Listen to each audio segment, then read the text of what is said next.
Well, thank you. I want to begin by saying that unsafe at any speed is one of the true public health stories in America. Since Unsafe was published, there have been 3.5 million lives saved by virtue of the safety standards, the highway programs, the information on vehicles. And I can't think of anything out there that has saved as many lives as bringing the auto industry, bringing the highways to safety. Now, at the time that Ralph was laboring away writing Unsafe at Any Speed, I was at Lehigh University getting a degree in chemical engineering. And I kind of look upon Lehigh educating me as a counterbalance to having educated Lee Iacocca some 10 years before. And I once had lunch with Iacocca when we were after him on yet another defect. And I said to him, you know, Lee, you make them and I recall them.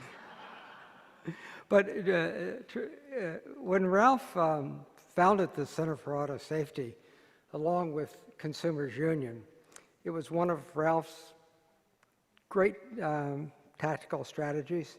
He provided the inspiration, and Consumers Union provided the funding. Just a perfect match. And although I wasn't there in 1970 when the center was founded, the staff who were there said that the two things that Ralph did is he came in with 10,000 consumer complaints. They were stacked up that high, many paper bags. And in those days, we didn't have digital complaints. We had paper complaints. So Ralph said, go through all these complaints and find some theme. Why are people complaining about cars? What are their rights and their remedies? So the staff went through it, and we created the Lemon Book, What to Do with Your Bad Car. And in essence, in 1970, consumers had legal rights, but no remedies. Under contract law, if you had a lemon, you could get rid of it. But here's the dynamics. In those days, cars might have cost $5,000 to $10,000. Well, suppose it was 10. Well, by the time you hire a lawyer, go to court, you have to pay $3,500 to $4,000 in legal fees and costs. But you get a new car. You get your money back. Well, think about the dynamics of it. You could take that very same car, trade it in, and hope your next car wasn't a lemon. And that's what most consumers did. But we published the Lemon Book, and we got the Magnuson-Moss Warranty Act published or passed after that. And what it did is it provided for an award of attorney's fees and costs. So now if you had a $10,000 lemon and you sued and you got your money back, you got to keep the entire $10,000 because the manufacturer paid your legal bills and your cost. So that's one of the strategies that we've always pursued at the Center for Auto Safety, is a self-help mechanism, creating a legal remedy and a right at the same time. And what it does is, in the days of 1970, there might have been 500 lemons bought back every year, tops. After the passage of the Magnuson-Moss Warranty Act and then the state lemon laws, there are now over 100,000 lemons bought back every year, and most of them without lawsuits. So all of a sudden, consumers had a right that they never had before. You know, and one of the things it does is, hey, if you, the auto company, have to pay not only the consumer's attorney but your attorney, and I guarantee you that whatever your attorney as a consumer charges, those silk stocking lawyers charge a heck of a lot more. So they're being socked for 2 sets of attorney's fees. But now all of a sudden the economic balance has changed. It becomes cheaper to build quality in and get rid of the most egregious lemons. So that's what we're always striving for, is make the system work. But it's a really uphill battle. The other thing that we did that Ralph charged us on was airbags. He said that, told the Center for Auto Safety staff in 1970 that for the foreseeable future, the next 3 years, your main project will be to get airbags in every car. Well, Ralph is the eternal optimist. We got airbags in every car, but we didn't get airbags in every car until 1994. And in the interim, we took the Reagan administration at that time to court over their revocation of the airbag rule in 1981. And we got a decision the following year from the U.S. Supreme Court, a 9-zip decision. And that decision, the courts wrote, the auto industry has waged the regulatory equivalent of war against the airbag and lost. That's a verbatim quote. That's the Supreme Court. You know, that's an institution that is not a liberal advocate. And you think about that. That happens time and again. The industry is out there challenging safety standards. I once was at a conference which some oil companies were at because it involved fuel economy. And they were concerned that, oh God, if we make cars too fuel efficient, who's going to buy our oil? Well, I think that's been one of the impediments to getting fuel efficient cars. But what the oil industry said was, I was talking to one of their vice presidents, and he said to me, he said, you know, we talked to the auto industry and we asked them, why do you oppose every single regulation that comes out? And they say, even if it's so small. And the auto industry executives responded back, because if we challenge the little ones, the regulatory agencies won't have time to get to the big ones. Now, that's part of what we're up against. But I want to just indicate that our strategies are, and they're successful, our strategies are to create self-help mechanisms for the consumers, like the Lemon Law, to always make progress, to get victims organized, to show what it is. Today, the U.S. Department of Transportation will not release the names and addresses of consumers who are complaining about a defect. Why won't they do that? They say, well, the consumer doesn't want to have their name made public. Well, in fact, the consumer is writing to 20 different institutions, attorney generals, action lines, the Center for Auto Safety, you name it. And yet, the agency says they want privacy. Well, what they're doing is they're trying to stamp out media access to victims to build a story around. So victims are exceedingly important to our winning strategies. The other thing is that I'll give you an example, 2 examples of persistence. In this arena, you have to fight day in, day out, year after year, and sometimes decade after decade. That was the story of the airbag. But also, take a look at technical service bulletins. A lot of people don't know about them. You don't know about them because the auto companies don't make them public. The GM ignition switch, for which we got a recall, and for which there have been over 200 deaths. GM sent an electronic bulletin in 2005 to their dealers, alerting them that there was a defect that could cause the ignition to shut off in the vehicles.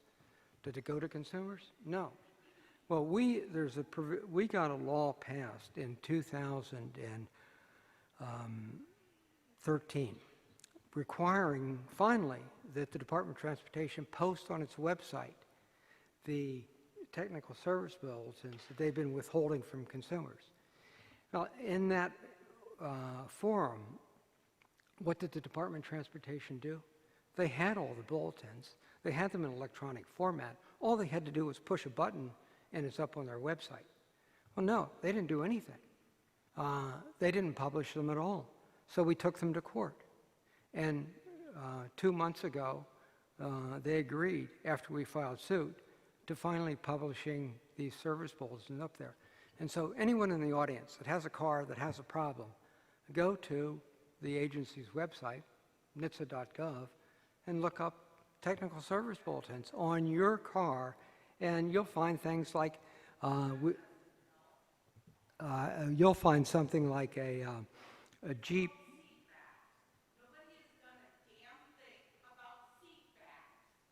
Oh, seat backs? That's one of our pet projects.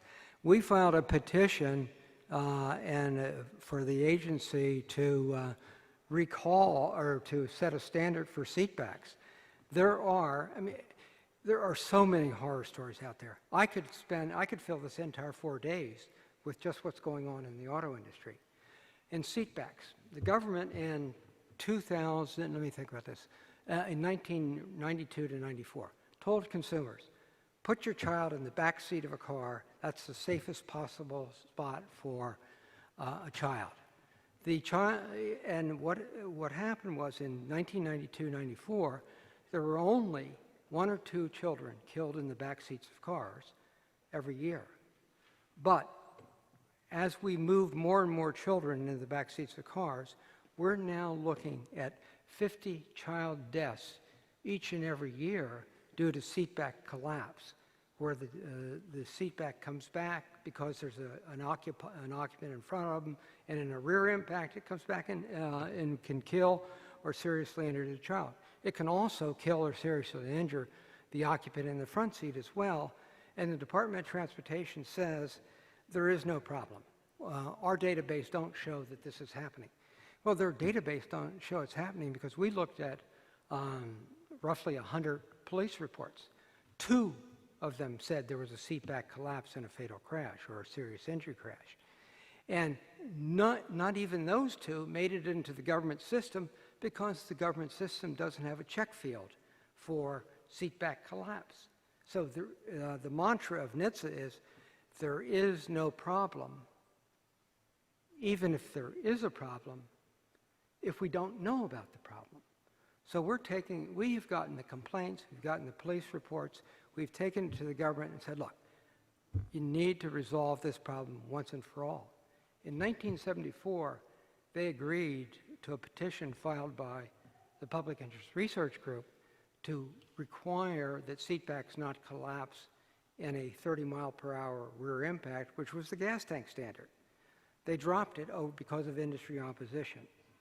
And I must say that, when you look at the industry, there's another defect out there that involves rear impacts.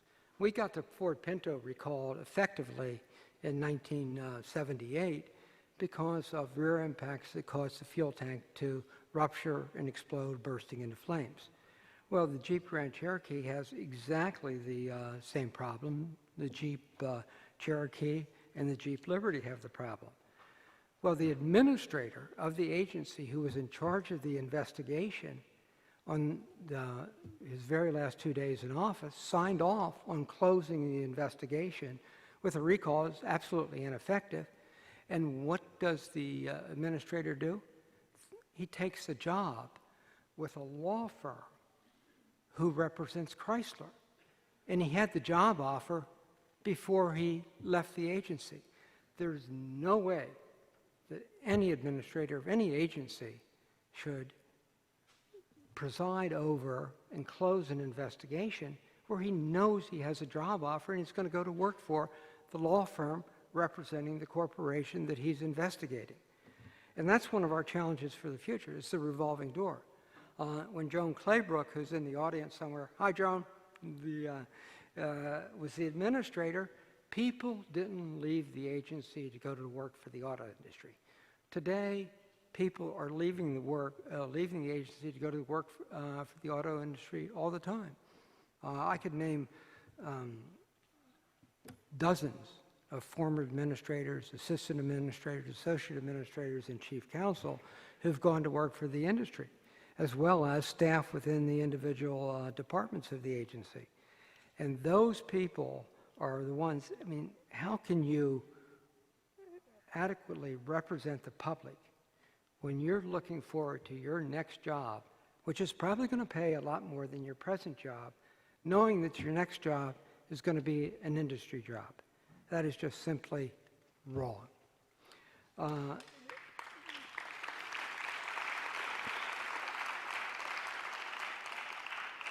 And I'm not running for president, but if I were, I would sure close that revolving door. It's just absolutely terrible. Just to give you, by the way, just an example. Here's what the Center for Auto Safety does, our work on. Today, when I became the director, we could afford a 30-second commercial in the Super Bowl. That's what the auto companies talk about, how many commercials they get on the Super Bowl. Today, we're down to less than 5 seconds of a commercial Super Bowl ad. So we're looking at a budget of what we do of less than $500,000 a year. So we do a lot on a little. We do it on patience, we do it on inspiration, we do it on good staff, we do it on solid research, we do it on good data. It's a tough job, but someone's got to do it. And I think that's my time.